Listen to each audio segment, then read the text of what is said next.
nih. 350, 350, Pak. Saya sukses, Pak. Tolong Pak Menteri.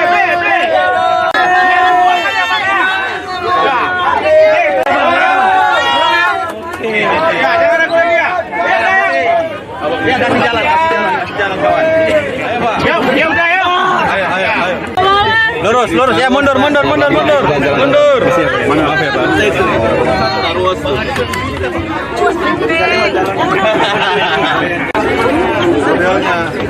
Mau dua, tiga. Pak, kami juga UMKM, Pak. Kami juga UMKM, Pak. Kalau tutup gimana? Aduh. Bantu kami, Pak. Pertama yang kita harus pahami semuanya, keberadaan kami pemerintah, itu pasti prioritas pertama kita adalah mengamankan agar pedagang-pedagang masih tetap bisa berlanjut. Itu dulu ya. Karena kan ada kepentingan pengamanan keberlanjutan aktivitas ekonomi. Itu ya. Nah, di satu sisi saya harus menyampaikan apa adanya dulu. Di satu sisi memang secara aturan kita dilarang mengimpor barang-barang bekas. Itu ya. Ini secara aturannya dulu. Realnya begitu. Lalu sisi keduanya adalah kita harus mengamankan keberlanjutan aktivitas ekonomi para pedagang. Nah, keberadaan saya di sini didampingi oleh Bang Adian, oleh teman-teman dari asosiasi pedagang thrifting, Mas Rifai dan semuanya, kita akan mencari jalan tengah.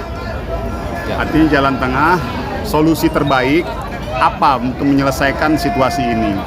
Karena di satu sisi kami juga, kita harus melihat juga kepentingan lainnya, yaitu bagaimana produk-produk domestik juga bisa survive. Kan itu aja.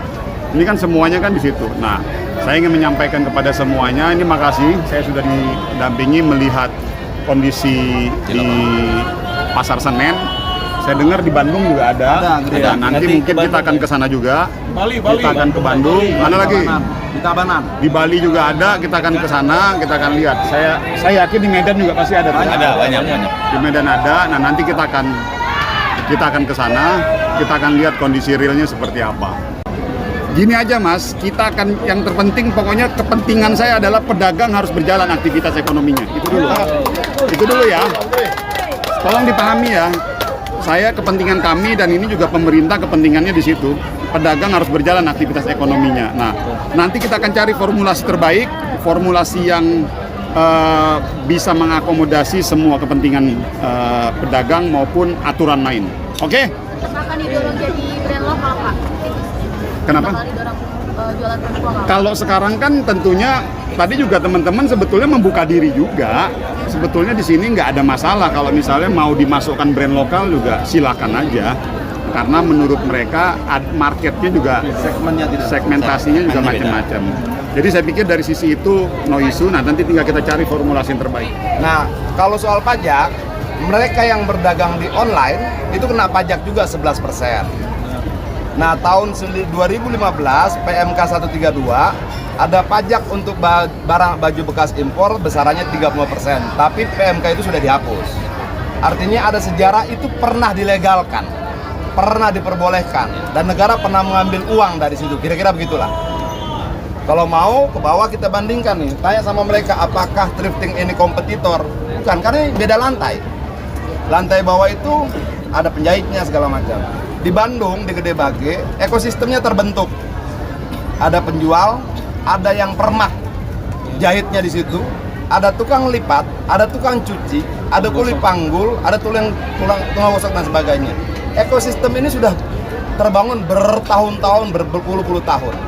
Ini harus dipertimbangkan. Mematikan salah satu akan mematikan mata rantai ekosistem ini. Nah, ini yang menurut saya berterima kasih sama Pak Menteri. Dia tidak cuma percaya pada laporan. Seringkali laporan dan kenyataan tidak sama. Kedatangan Pak Menteri hari ini menurut saya bagian dari memverifikasi laporan-laporan tadi. Keren deh. Saya mewakili dari pedagang Pasar Senen, khususnya di lantai 2. Saya sangat berharap kepada pemerintahan, jangan main tutup-tutup. Dikit-dikit ada masalah, thrifting ditutup. Ini kami di lantai 2 ini adalah UMKM-nya juga. Kami di sini ada anggaran 500 pedagang. dikalikan 3 satu toko karyawan, ada 1.500 pedagang yang sangat membutuhkan thrifting. Itu yang pertama. Yang kedua, kami di sini kebanyakan meminjam kur ke bank. Kalau seandainya thrifting ini ditutup, apa solusi dari kami? Apa mau kur juga tidak dibayar? Kami ini meminjam duit ke bank dengan sebulan sekian cicilan. Kalau ini tiba-tiba ditutup, dengan apa kami membayarnya?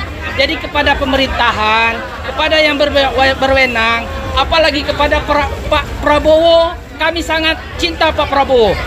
Saya yakin Pak Prabowo itu adalah presiden cinta rakyatnya. Dia tidak mungkin mau rakyatnya menderita. Saya yakin banget, saya sangat tahu banget Bapak Prabowo. Saya mewakili dari pedagang Pak Prabowo, tolong pikirkan rakyat Anda yang di bawah ini. Jangan hanya mendengarkan sepihak, dengarkan kami pedagang kecil ini. Ini thrifting juga.